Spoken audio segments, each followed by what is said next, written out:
Hello po mga kababayan, si Dante Maravillas. Ano nga niya, Mr. Maravillas, ngayon yung mga mainit na balita mo dyan? Lalo nito mga kababayan na mauulol si Alan Peter Cayetano. Makita niya, Mr. Maravillas, baka matuloy yan ang mabaliw. May post na naman po si Ping Lacson, mga kababayan, na malamang lalong magpaulol kaya no. Lalong magpaulol mga kababayan kay Alan Peter Cayetano. Ayan ang post mga kababayan, may kasama pang picture. Sana niya yan, Mr. Maravillas. Ito yung sinasabi, mga kababayan ni Ping Lacson, na you have crossed the line.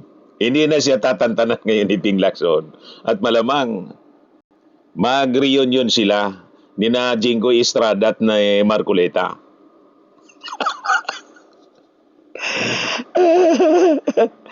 Malamang yon ang abutin mga kababayan ni Ping Lacson. Ni Ping Lacson. Abutin niya kay Ping Lacson, mga kababayan, nitong si Alan Peter Cayetano. Ikaw kasi yung nagsimula nito. Sabi nga mga kababayan, ano bang ano yon? Sino ba yung pelikula? Umpisahan mo, tatapusin ko. Si Gis Lapid? Ayan o. Taguig Ghost Infra Projects update number 4. Two different projects, two distinct appropriations, two different technical descriptions and locations, two different contractors but sharing the same photo for billing purposes, status, boss billed and collected. Tapos booking, mga kababayan. May resibo. May resibo na mga kababayan na nahawakan si Ping Lacson. Parehas na mga kababayan na singil. Na koleksyon na mga kababayan. The same photo yung ginamit. Isa lang na litrato yung ginamit para sa koleksyon. Paniningil at koleksyon. Pangalawa, one slope protection project, one location. One technical description, two separate budget appropriations. Status, boss billed in collected. Isang project, dinoble yung budget. Na collection na rin.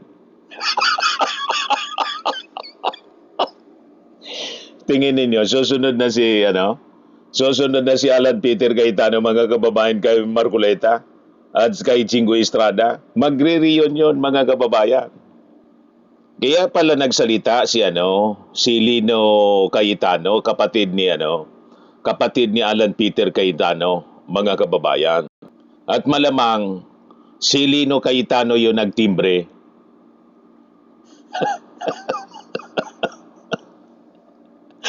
Siguro, mga kababayan, nairita ng masyado sa kakadaldal ni Alan Peter Cayetano na nagmamalinis sa kanyang daily live streaming at live selling sa Facebook na may may kasamang mga bersikulo para mga kababayan magmukhang upright siya. Morally upright. Yan mismo mga kababayan, napakalinaw ng post ngayon ni Senator Ping Lacson. Inumpisa niya kaya tatapusin mga kababayan ang laban na to ni Ping Lacson. Nagkamali mga kababayan si Alan Peter Cayetano ng pinatulan. Talagang sabi nga dito sa amin, sinisignos. Sinisignos mga kababayan. Parang si Marcoleta na hindi man tinatanong kung tumanggap siya ng 75 million, nagkwento.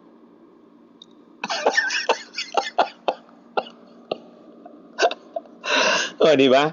Mga kababayan, ito naman po, hindi man siya inaaway, si Alan Peter Cayetano, hindi man siya inaaway ni Ping Lacson. Ayaw niyang tantangan si Ping Lacson. Ito na ngayon.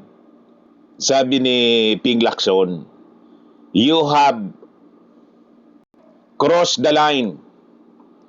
Ah, yan ang sabi ni sabi ni Ping Lacson. Sinira mo niya yung aking reputasyon, ang aking integrity. My first and last line of defense. And I will fight with all my might to defend it. Sabi po ni Ping Lacson. At sabi niya, I am still counting informants and witnesses, directly or through intermediaries, willing to provide information and evidence to put him in his proper place, Payatas, Quezon City Jail. Right, ito na ngayon that declaration mga kababayan, yung statement niya, sinabi yan ni Ping Lacson noong July 18. Ano na ngayon? July 26 pa lang mga kababayan. Ito na ang post ni Ping Lacson. May kasama ng resibo na may photo pa, may picture ng ghost project sa Taguig.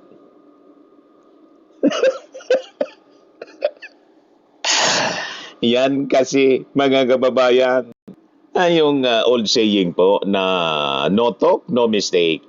More talks, more mistakes.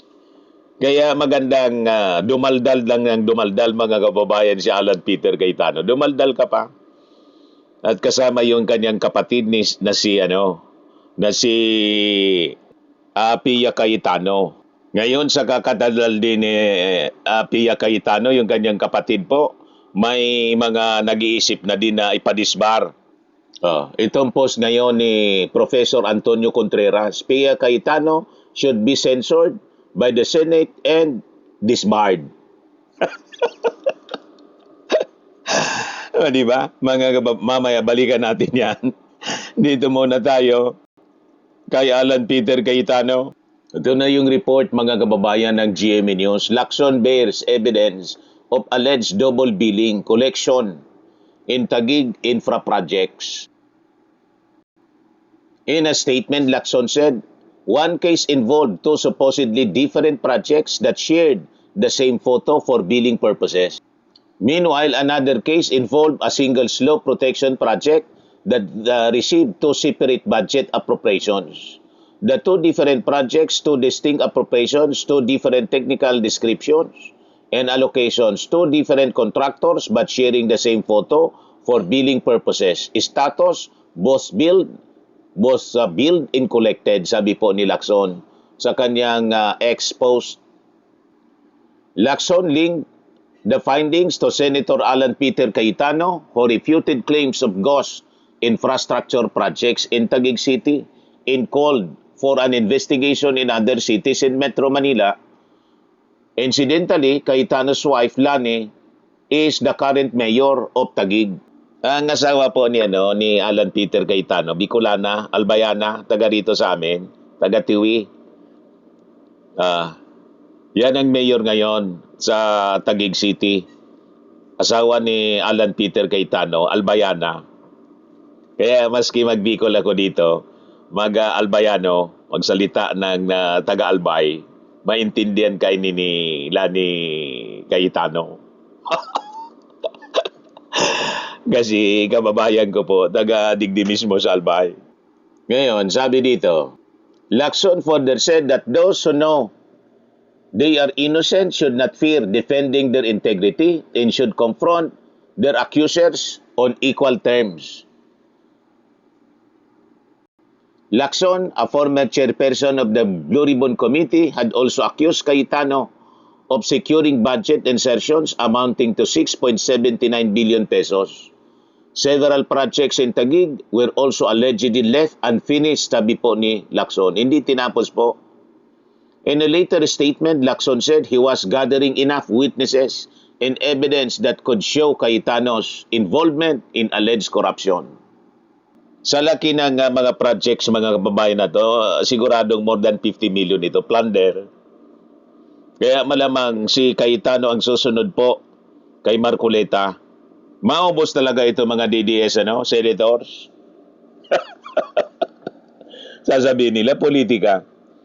Anong politika dyan? Mga kababayan na may ebidensya.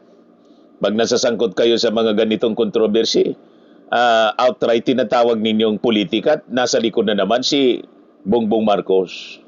na amo ni Ping Lacson.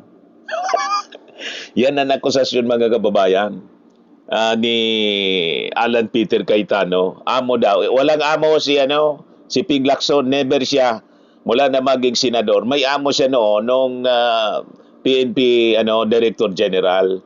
Afterwards na maging senador, walang amo si Ping Lacson, independent siya mag-isip. Ang amo niya siyempre tayo na mga Filipino. Tama? Kasi tayo yung nagpapasweldo sa lahat ng senador. Pati kay Alan Peter Cayetano, ang aamo niya yung publiko. Ganon yan, mga kababayan. Pero politiko, hindi. Walang ganon na pag-ugali and thinking ito pong si Ping Lacson. In fact, siya yung pinakang credible na senador pagdating sa pera, sa issue ng pork barrel, kasi hindi siya never siyang tumanggap, mga kababayan, ng pork barrel nang siya po, mga kababayan, ay tumakbo bilang senador. Nire-reject niya yan. Hindi siya kumokobra, mga kababayan. Ayaw niya yan, gumamit na pork barrel. Balikan natin yung kapatid, si Pia Cayetano, na tulad ni Alan Peter Cayetano, nakisali sa kakadaldal na pag pinakinggan mo, parte na siya ng defense team ni Sara Duterte. At nagpakalat pa ng spliced video, propaganda, attacking the prosecution. Ito yung commentary po, post ni Professor Antonio Contreras. Ayan sabi ni Professor Contreras, ngayon pa lang itong post niya, 4 hours ago. Hindi simpleng editing ang ginawa ni Senator Pia Cayetano. Nag-post siya ng splice video ng palitan ni Alan Peter Cayetano at House Prosecutor Chel Diokno na inalisan ng malagang context, kaya pinalabas na hindi nasagot ni Diokno ang tanong. Dati yung tawag natin dito sa mga Duterte senators, mga kababayan, Chinador, kasi mas inclined sa China, sa interest ng China. Ngayon, itong si Pia Cayetano, ang tawag na natin ngayon, Sine-troll. Nag-trolling na rin po. Naging troll na. Senator na Sinatroll. Dalawa na yung ganyang titulo ngayon. Ano? Kapag pinutol ang video para baluktutin at ang kaulugan at iligaw ang publiko, disinformation yon. Trolling na po ginawa. Mas mabigat ito dahil hindi ordinaryong troll si Pia. Lawyer siya na mahilig ipangalandakan ang pagiging lawyer niya. Higit sa lahat, senator judge siya na nanunumpang magbigay ng impartial justice. Pero ginamit niya ang kanyang platform para pagtawanan at siraan ng prosecutor na humaharap sa korte kung saan siya mismo ang judge. Sabi ni Professor Antonio Contreras, malinaw ang Section 38 ng Code of Professional Responsibility and Accountability. Bawal sa lawyer ang knowingly or maliciously disseminating false or unverified statements at ang anumang act of disinformation. Hindi kayang idisbar ng Senado si Pia. Supreme Court lamang ang may kapangyarihang gawin iyon. Pero dapat siyang isensure ng Senado at i-refer sa Ethics Committee. Dapat ding magsampa ng kaukulang administrative complaint laban sa kanya. Kapag napatunayang knowingly or maliciously niyang ginamit ang splice video para linlangin ang publiko, she should be disbarred. For someone who keeps flaunting her being a lawyer, losing that privilege could be fatal to her ego, pero sariling gawa niya yon. A senator judge who spreads disinformation has no moral authority to judge the fitness of anyone else for public office. Correct. Kaya nga po itong mga DDS senators, itong magkapatid na na Cayetano plus si Amy Marcos, pati si Robin Padilla, mga kababayan, nakikita natin actively sa kanilang mga manifestations. Puro pagdepensa kay Sara Duterte ginagawa. Dapat na po isulong natin ang pag-inhibit. Dapat na silang mag-inhibit, mga kababayan. Somebody should petition should file a petition against these people, these senator judge, na dapat mag-inhibit sila kasi hindi na sila nagiging impartial. Hindi sila neutral, mga kababayan. Naging parte na sila actively ng defense team. Kaya iya ang kanilang ginagawa, mga kababayan. At sang-ayon tayo dito sa sinabi ni Professor Contreras na dapat ito i-disbar. At kung hindi, yung Senado, essential ito sa pagiging senetrol. Nag-trolling na rin po, mga kababayan, si Pia Cayetano. Sinisiraan niya yung prosecution. Si Chel Diokno, in-splice yung video, mga kababayan, para palabasin na hindi po nasagot ni Chel Diokno yung tanong. Yun ang ginawa ni Pia Cayetano. Tama po? Ayan man lang yung ating short video ngayon. Ako po si Dante Maravillas. Bye-bye po. God bless.